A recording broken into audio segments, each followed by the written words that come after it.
Breaking tonight, the House passing an assault weapons ban for the first time in nearly 30 years. Behind the scenes, 5 Democrats voted against it. Henry Cuellar and Vincent Gonzalez of Texas, Jared Golden of Maine, Ron Kind of Wisconsin, and Kurt Schrader of Oregon.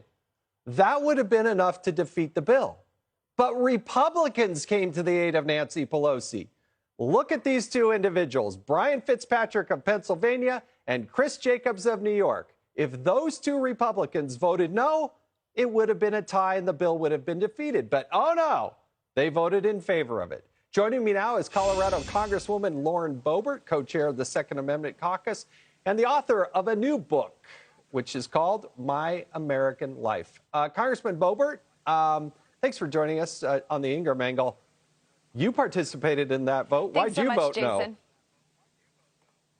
Jason, I refuse to use the Democrat strategy by calling this even an assault weapons ban. This is a straight up gun grab. This bill would make the most popular guns in America, like certain Glocks and shotguns, illegal. This bill is the largest transfer of power from the American people to the federal government in modern history. Not only is this bill wrong, this bill is blatantly unconstitutional. The Supreme Court has already said that Americans have the right to possess weapons that are in common use. I think 20 million AR-15s is considered common use. I promise you, shotguns, Glocks, and these ARs qualify as that. And if Fancy Nancy and Sleepy Joe want my AR or my Glock, they can come to my house and try to take it themselves. When it comes to tyrannical gun grabs, I will not comply. And don't forget, Jason, the summer of BLM cities burning down wasn't that long ago.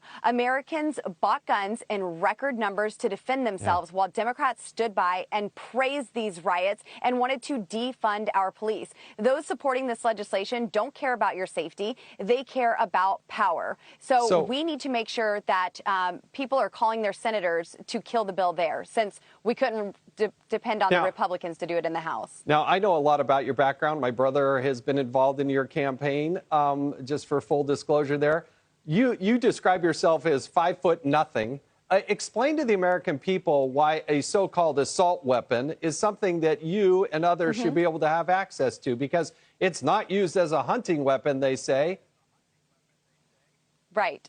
Well, Jason, the Second Amendment has nothing to do with hunting, and it certainly doesn't have to do with anything with deers having Kevlar vests. It's actually an equalizer. Gun rights are women's rights, and I need an equalizer to defend myself against a larger potential aggressor. And that's why most people carry, so they have a way to defend themselves. And we have the Second Amendment to protect us from a tyrannical government.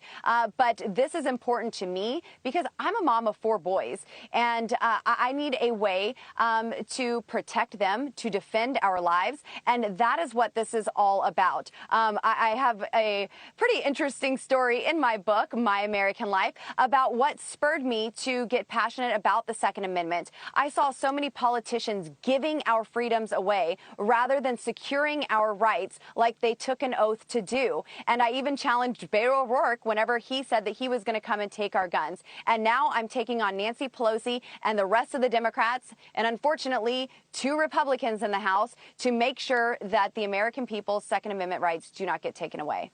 Congressman Boebert, thank you so much for joining us tonight on the Ingram Angle.